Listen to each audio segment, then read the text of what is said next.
Welcome to the latest episode of Branding the Experience, where we discuss ways how we can create environments where employees actually want to come to work and customers want to keep coming back. Hi, I'm Ken Bader, your host for Branding the Experience. We have another awesome show because we have another awesome guest, and let me tell you about her.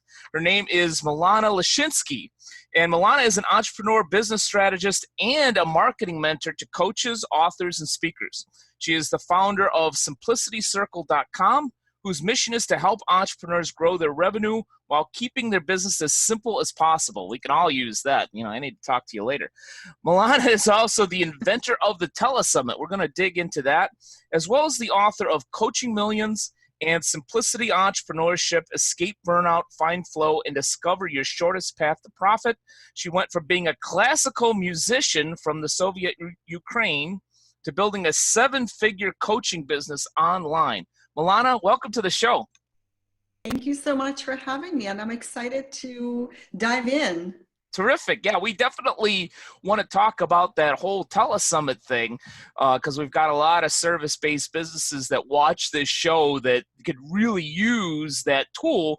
But I'm selfish. I want to talk first about how you went from being a music teacher to being this great entrepreneur and business owner. Yeah, thank you for asking. I had to. The short answer is I had to. I had to do that.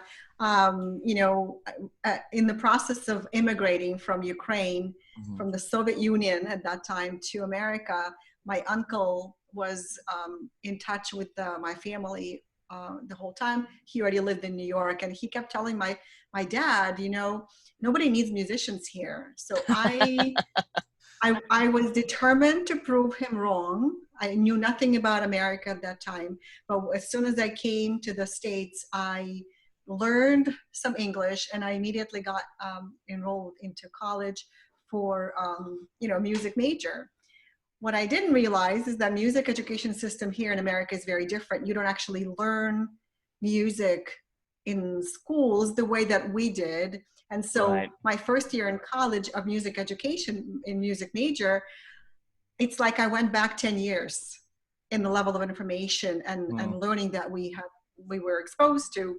So I was pretty much able to teach my teacher at that time, which I'm not saying that to brag at all. It's just to emphasize the level of, how the levels of education in Soviet Union and in America at that time was very different. And so I dropped out, and I had a baby. Congratulations. Had my first child. Thank you. He's 25 now. 25-year-old little boy. They always be your little boy, I know. Right? Yes, and he's actually the first. He's the firstborn American in my entire family. Wow. In the 20 people family that we have here, he's the firstborn American, and I'm very proud to say that he's actually an MIT student. So I'm super excited how far he's gotten. Fulfilled my American dream for sure. But at that time, I dropped out of music major and I signed up for computer information systems and became a computer programmer, learned web design, and that's kind of what got me into the whole internet marketing thing. Slowly but surely, noticed ebooks out there, web design. There's a coaching industry that's a fast-growing industry, even back then in 1999. I remember my very first coach was a police officer who was about to get retired. And he asked me this question that I was never asked in my life. And it felt very weird and uncomfortable, and I kind of froze. But he asked me, Milana, what does success mean to you? And I went, I don't know. Because I was just used to working hard and doing whatever I needed to get successful. And I never stopped and thought, to think about the question. But that's a question that every coach asks, right? What does success mean to you?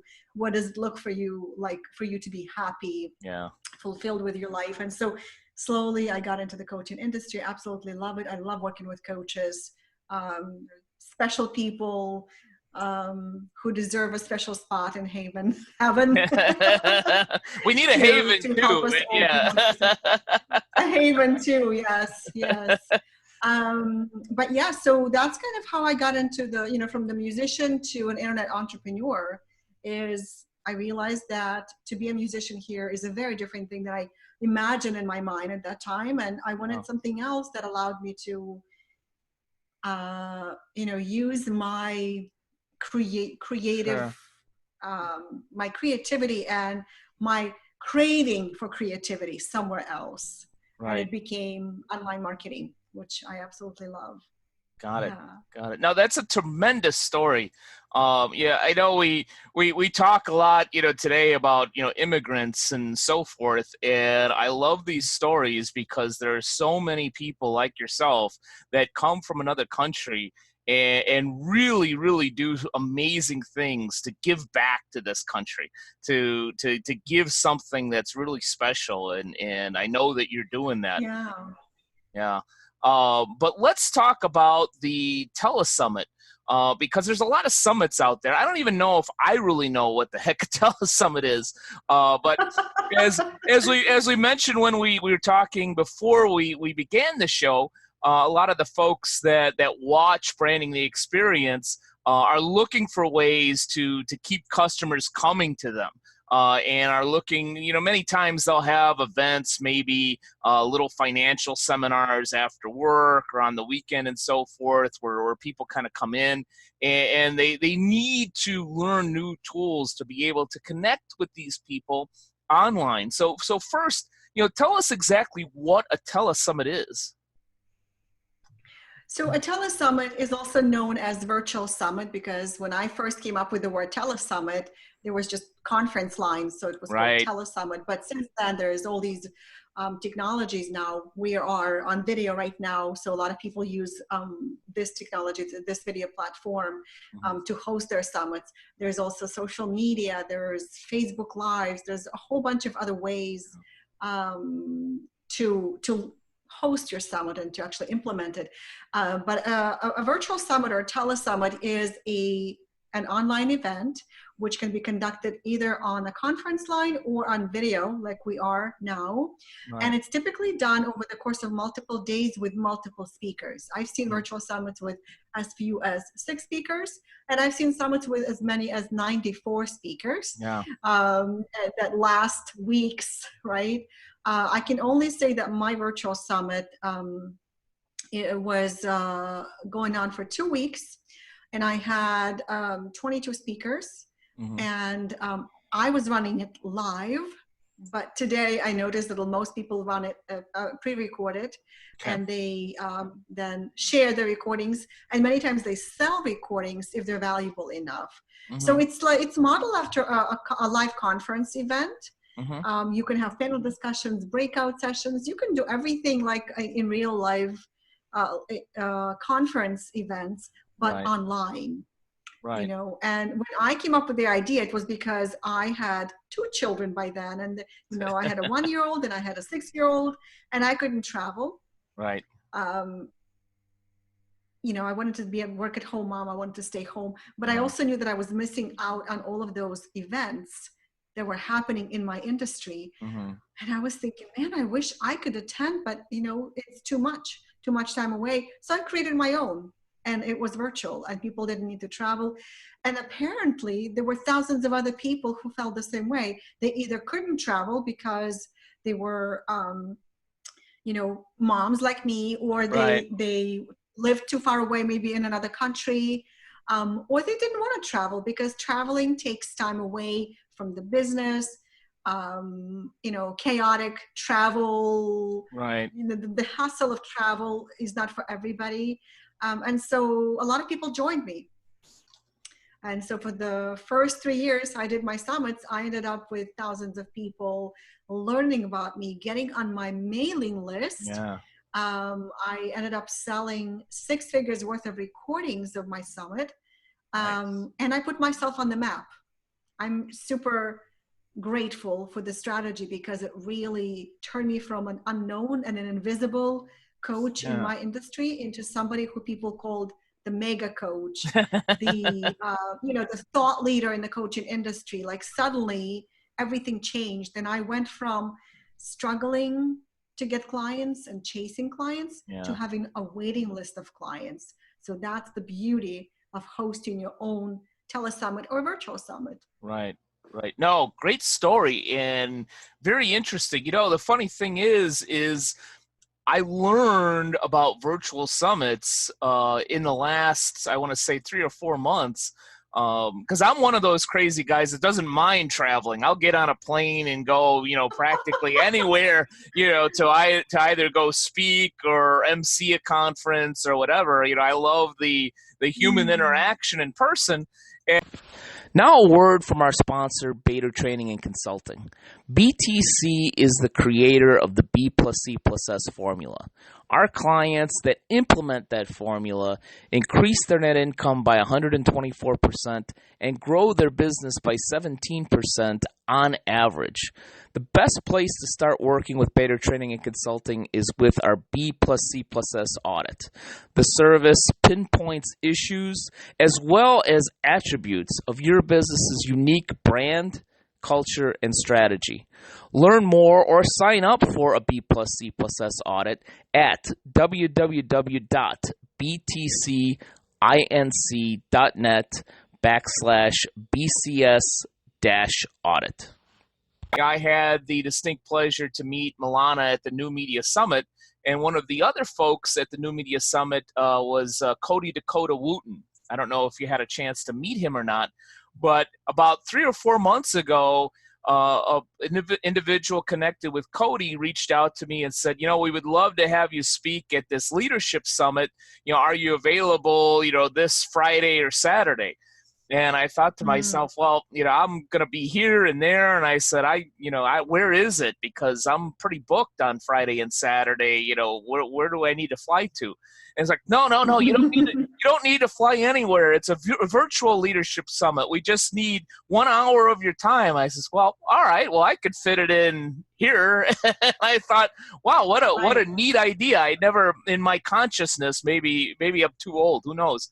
But in my consciousness, I never thought about the virtual summit, having a whole conference online, and that's becoming, it seems like, a new trend that's really popular.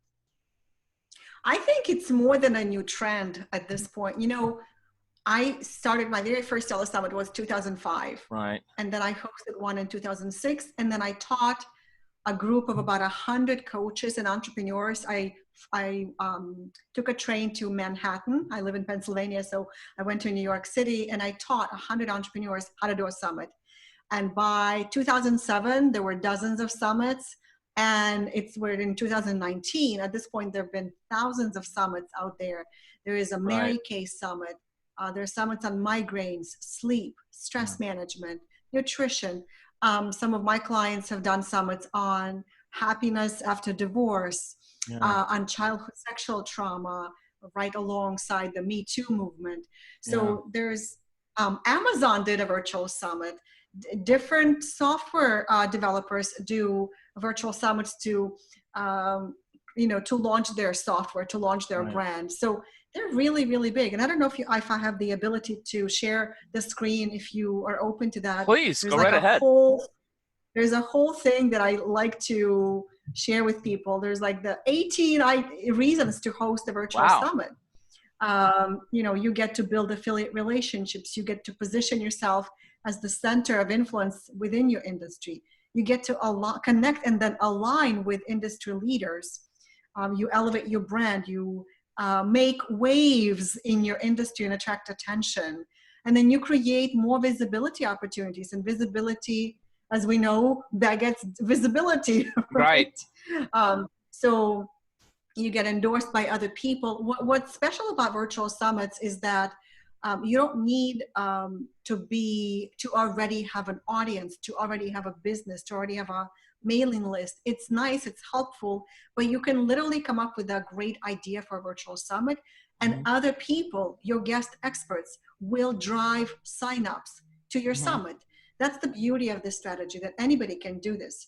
Your role as the summit organizer is to find, invite, and interview your guest speakers. It's not unlike a podcast, Mm-hmm. except it's an event. So a lot of people at the same time are being, are driving leads and Right. traffic to your virtual summit page to sign up.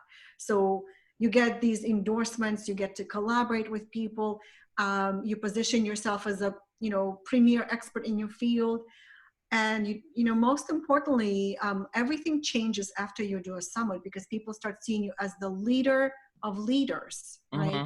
Leader of leaders. So I wanted to share this graphic because I often share it with my clients Sure. who are interested in doing virtual summits. I have a program where I teach virtual summits, and so it really helps them connect with the value that a virtual summit can Right. help them bring. And you can also monetize your summit depending on your business and your Right. goals. You can make an offer in the middle of the summit, after the summit. You can even start making money before the summit, because that's what happened to me. I announced the summit hasn't started yet. Yeah. I got a surge of traffic to my website, and all of a sudden I had a waiting list of clients. It was beautiful considering how much I struggled up until then. So it made a huge difference for my business. Yeah, thank you so much for sharing that graphic. Yeah. Interesting, because you mentioned the retired police officer that challenged you with that question of success. Yes. And one of my businesses, we work in the law enforcement space, and you just gave me an awesome idea, because we always talked about how to reach these officers with different initiatives on wellness, mental and physical and financial, especially because that is something needed in law enforcement families. And we always thought, well, how do we get these officers together, especially if they don't have if they got to work overtime or they're on a midnight to 8 shift. This is an awesome idea. So so I could see how this would really work. It's such a great second career for a retired police officer, because they are in such a stressful, often negative environment. That when they retire, they want a complete change of scenery, and they still want to impact. Exactly, they want to let it go. They want to do something more positive, more exciting, but they still want to have an impact. So becoming a coach for a lot of police officers may be a great next stage in their lives. Yeah. Well, let's dig a little bit more into this virtual summit, because I know you often talk about the 3 annoying mistakes summit leaders make. And I know from having run a lot of live events, sometimes knowing what not to do is even better than knowing what to do. So what are those 3 annoying mistakes? For sure. So there's, a virtual summit is an incredible opportunity to grow your business. You will grow your list, your tribe. You will make more money. You'll get more clients. But a lot of people make critical mistakes, and their summits actually fail. So imagine spending 60 to 90 days putting an event together, which is how long it usually takes. I would say 45 to 90 days, depending on your type of summit and where you are on your business journey. But imagine spending all the time and effort and energy, and it doesn't do anything for you. So I talk about the 3 annoying mistakes. They are annoying because when you make them, you are annoyed at the results you get or actually don't get. They are also annoying to your industry, to your niche market, to people watching. They are annoying to your potential guest experts that you want to speak in your summit. And they are annoying to people who are participating in your summit. So what are they? So the first mistake is overcomplicating your summit. And this is super annoying to people who end up spending thousands of dollars building complex funnels online, adding bells and whistles, doing all kinds of things that at the end of the day don't even matter. They don't even impact your bottom line, but you feel like all of those things you need to put in place, and it overcomplicates the whole process. It takes longer, it's more expensive, and it doesn't impact your bottom line. So keep it simple.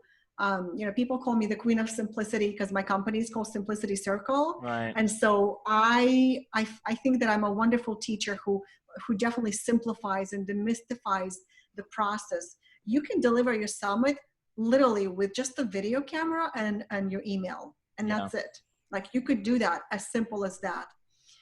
There are other tools that you could use, but that's how simple it can be. So don't overcomplicate it.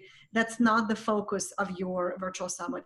The second mistake, and I don't know if you want to say something about overcomplicating it, because a lot of people are afraid of technology. Yeah. No, I agree with you. A lot of times, we make things harder than they need to be. As the folks that I love that continually watch this show know from me that, I talk a lot about strategy and strategic planning. And, usually the biggest problem I see, and it certainly applies to anything, including virtual summits, is a client wants to do more. They want to accomplish so many things, and they have so many goals that they actually accomplish close to nothing. So I always say keep it simple when it comes to planning. They have 3 goals, maybe 4, because you can handle that. Don't have 14. But anyhow, Yeah. I want to get into this next annoyance. Yes, the next annoyance. Approaching your virtual summit as an interview series. On the outside, it looks like it's a bunch of interviews. Mm-hmm. And I think that that's where the idea of Telesummit got lost in translation when I was teaching it all those years ago, because suddenly all these summits started popping up, and they would be marketed as, come and join our summit, and as I interview 24 successful people in this industry. And I'd be like, well, so it's a bunch of interviews. Who cares? Right. And so at the beginning it was fine because it was different. But then everybody started marketing it that way. Like, it's a bunch of interviews. You get successful people, sometimes big names, you interview them, and there's your event. Yeah. Over time, it started to get annoying, and people were not paying attention to virtual summits. Now people see summits as a bunch of interviews, often of people that they've already seen and heard, so it's the same spiel anyway, right? So a virtual summit looks on the outside like a bunch of interviews, but when you do it right, it's actually a training event. It's a training event. It's an idea exchange. It's the sharing of the best practices. It's a well-organized event with topics. Some people even will create a curriculum out of their event. And so that's when it becomes really valuable, and you can sell it as a product, right? So my virtual summit, my Telesummit back in 2005, 6, and 7 was actually, it's called Coaching Telesummit. And I had 3 separate tracks for all of my summits. Practice building, practice management, passive income. 3 areas where coaches wanted to improve. And I was able to sell those recordings for 11 years since then. Like, I literally stopped selling them just a couple years ago. That's how valuable it was. So it is not a bunch of interviews. It's a training event. It's an opportunity to bring industry experts together to discuss important topics. So that's mistake number 2, the annoying mistake, approaching it as an interview series. Yeah, I could see how that would be annoying. And if not annoying, while I'm not an expert on virtual summits like you are, I am an expert on branding. And when you say, hey, you know what, come and see this interview series, all of a sudden, I get this picture of 60 Minutes, which I never watch, or watching the news, which, for some people isn't necessarily a positive. But, a summit, a learning event, a training event, that very well may be something that resonates with me You know, especially if I'm a busy entrepreneur or executive, but if you truly are too busy to get in a car or on a plane, and you could, pay like even a nominal amount and be exposed to a training event online and be in your living room or be in your office, yeah, that actually from a branding perspective does resonate with me. Right, right. Absolutely. Mm, I think in general, event marketing is really awesome yeah, because an event is something that's happening. It has a wow factor. yeah, It's like a launch of your business, right? right, Um, and if you're just starting out, it's like a big coming out party into your industry. Yesterday, nobody has heard of you, and today right, everybody knows who you are because of the event, and everybody is endorsing you and promoting you. So yeah. right. And then the third annoying mistake is when summit leaders see their summit as a pure list building Yeah, opportunity, just to build their list. And although a virtual summit is an incredible list building opportunity and you will grow your list, what happens when you approach it this way is that your guest experts, the people that you're trying to partner with and build a relationship with, they actually feel really frustrated and they are yeah, being used. Think about it. Not only do you ask them to, share their expertise with your audience, but you also require them to promote your summit yeah, to their entire mailing list, just so that you could build your own mailing list, right?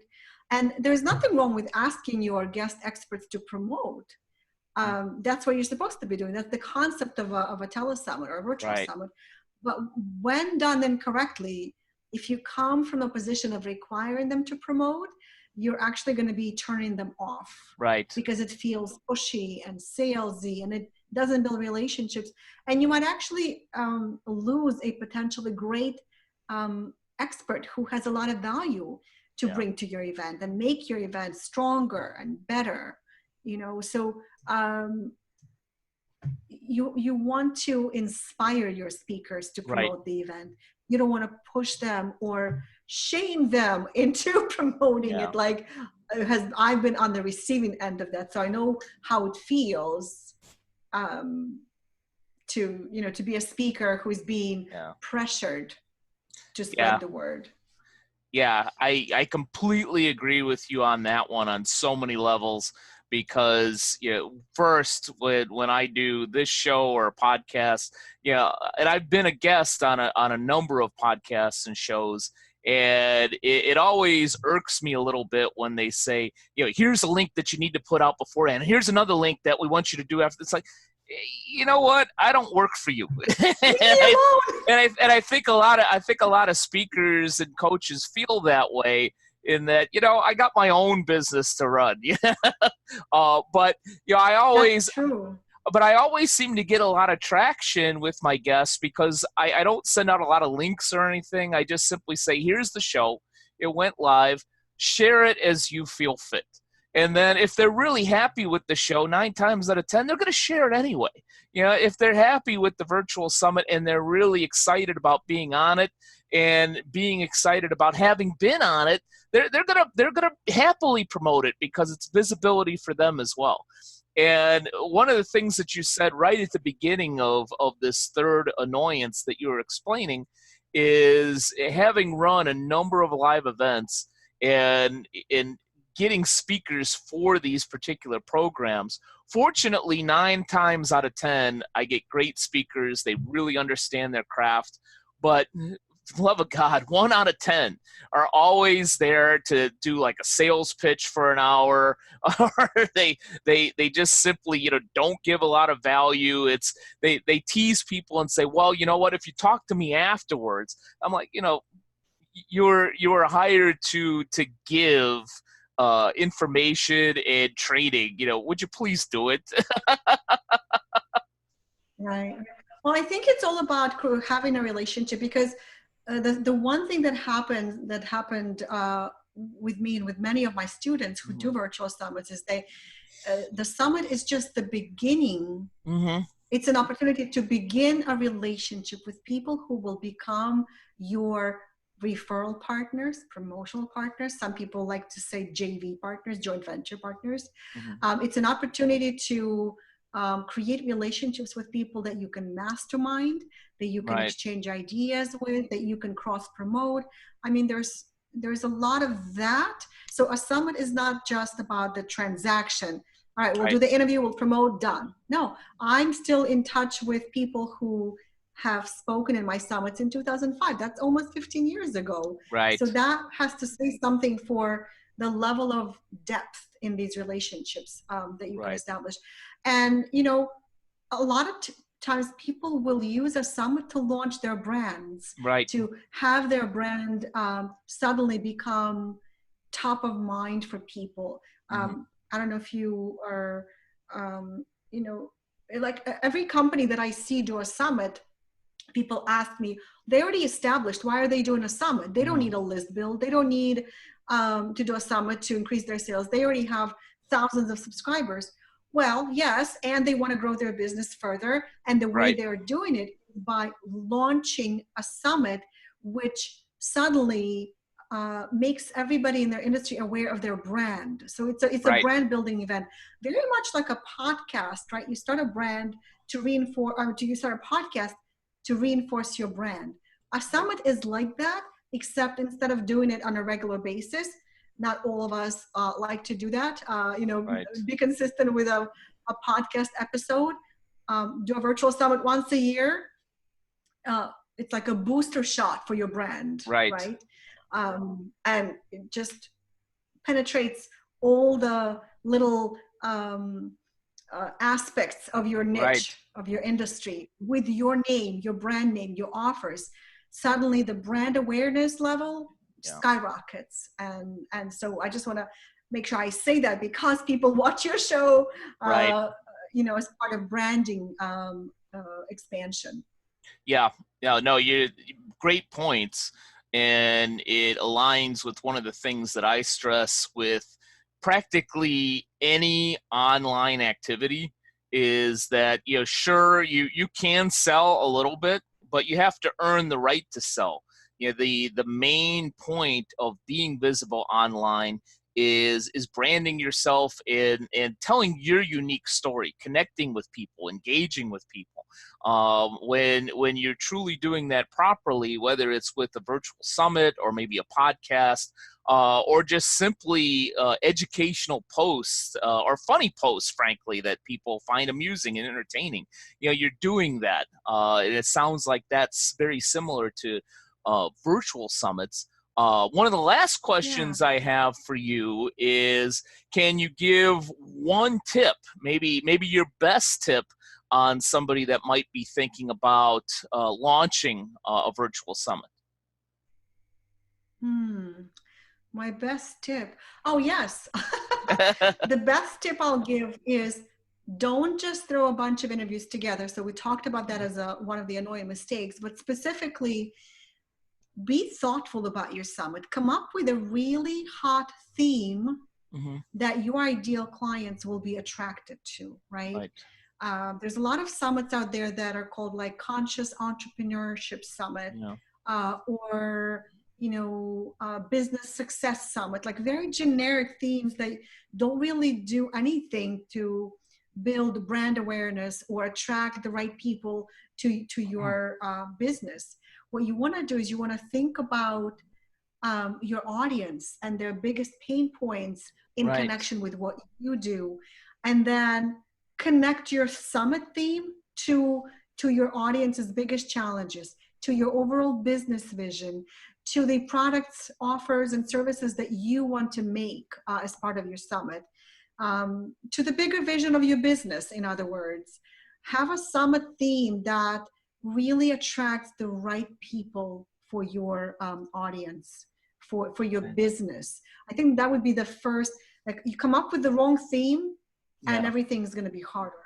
It's going to be harder to get speakers, to get signups, to make sales, right? Get the right theme, and you got 50% of your effort is done. Like, it's Right. 50% of the success really depends on the theme, on the quality on how hot your theme is. So that is something that I would say. And I talk a lot about that in my program because people who have done summits before and they fell flat, they come to me and say, that's why my summit failed, is because I chose the wrong theme. Right. It didn't do anything for me. Right. Right. So that would be my hot tip for you and for your audience, Ken. Yeah, no, that's a great tip because a lot of times when we as entrepreneurs think, hey, this is a great idea, we don't always go to that next step of what problem are we solving and does this resonate with the folks that we want to attend our summit. So great tip. Basically, people will just create the wrong summit and they wonder why it didn't work for them. So create the right summit and it will explode your business, your audience, your brand, everything will, like a summit takes 60 to 90 days. Your business will never be the same after that. Right. Right. Well, last question I have for you, Milana, is for our audience that could really use your assistance and expertise, where can they find you? Yeah, so I have a website called summitsmadesimple.com. And what you can do there is actually grab a free copy of my virtual summit planner. So if you'd like to start planning your summit and exploring the idea of doing a summit, it'll get you that information, a little planner workbook, and plus 5 simple strategies to make your summit sell. So summitsmadesimple.com. And if you just want to stay in touch and learn a little bit more about me, my home website is simplicitycircle.com. Terrific. Well, you've given a lot of simple but very valuable information on branding through virtual summits. I can't thank you enough for being on the show, Milana. Thank you so much for having me. I loved your questions, and I hope that the listeners and the viewers are really considering this as the next marketing strategy to take their brand to the next level. Yeah, I know I'm considering it, so I hope a lot of our audience is considering it as well. And to our audience, thank you for joining us, and here's hoping that you're branding the experience at a very high level for all those you serve. Take care. Thank you for watching Branding the Experience. I hope you enjoyed the show. If you're looking for a speaker on branding the experience, on workplace culture, or on business strategy, I have a number of different options for you. And my approach is always to entertain first, engage second, and educate third. It's a formula that leaves my audience not only laughing and enjoying, but also learning. So if you want a great speaker on branding, culture building, or strategy, I'd like to hear from you. Simply send me an email at kbator, BATOR, @btcinc.net, or to learn more about the presentations that I've done that have been successful in the past, go to www.btcinc.net.